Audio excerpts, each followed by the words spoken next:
गौरी कव्वी की शादी हुए काफी समय हो गया था, परंतु अभी तक गौरी कव्वी के यहाँ कोई संतान ना थी। पहले तो उसका पति कालू कौवा उससे बहुत प्यार करता था, परंतु अब उसका पति भी उसे हर समय बांझ होने के ताने देता रहता था। क्या क्या आशाएं थी मेरे दिल में। हमारे बच्चे होंगे, भरा हुआ परिवार होगा। मुझे क्या पता था कि तुम बांझ हो और मैं एक बांझ कौवी को ब्याह कर ले आया हूँ। संतान का होना या ना होना मेरे बस की बात थोड़ी है। अगर हमारे भाग्य में संतान हुई तो भगवान हमें जरूर देगा। अब जाओ और अपना भोजन ले आओ। मैं कहाँ से भोजन ला ला कर पेट भरूं तुम्हारा। पति जी, सबके पति ही भोजन लाते हैं, आप कौन सा अकेले मेरे लिए भोजन लेकर आते हो। एक बार कहा कि जाओ, आज के बाद अपना भोजन तुम खुद ही लाया करोगी। वो गौरी कव्वी वहाँ से जाने ही वाली थी कि वहाँ कालू कौवे का मामा जी आ जाता है।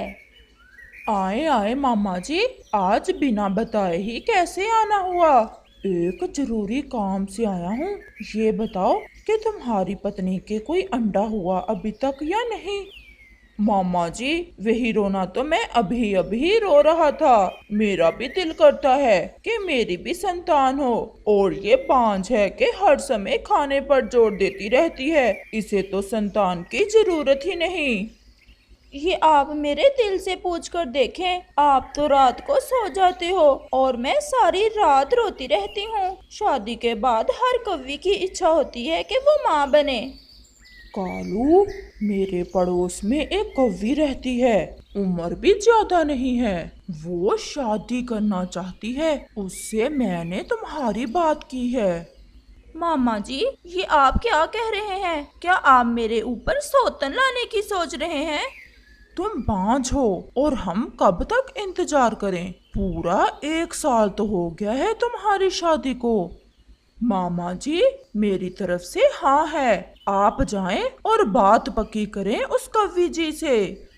गौरी कव्वी से ये बातें बर्दाश्त नहीं हो रही थीं। वो कुछ कर भी तो ना सकती थी, इसलिए वो वहाँ से चली जाती है। बात तो मैंने पक्की कर दी है। तुम कल आना और ब्याह कर ले आना उसे। वो तुम्हारे घर को अच्छे से संभालेगी और फिर जल्दी ही तुम्हारे घोंसले में भी छोटे छोटे बच्चे होंगे। क्या बात है गौरी बहन, आप रो क्यों रही हैं? सब ठीक तो है ना?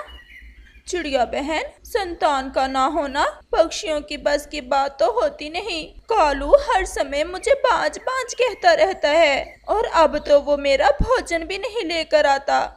अगर संतान ना हो तो ऐसे ताने तो हम मम्मा पक्षियों को सुनने को मिलते ही हैं। आज कालू का मामा जी आए हुए थे और वो तो कालू की दूसरी शादी कर रहे हैं।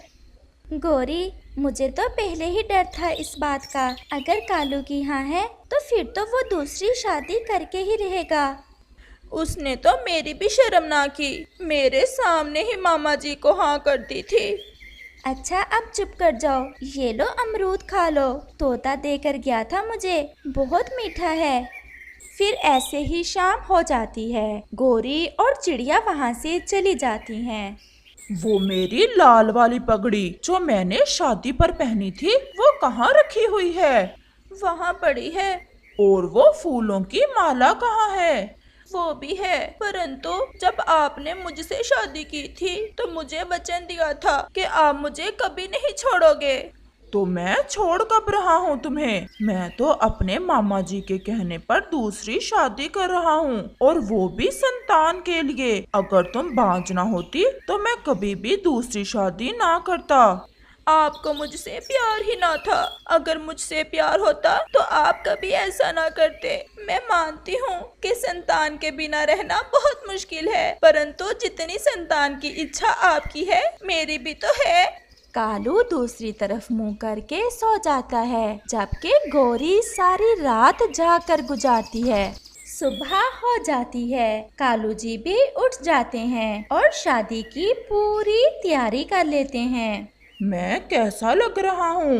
पति जी, मुझे तो अभी तक विश्वास नहीं हो रहा कि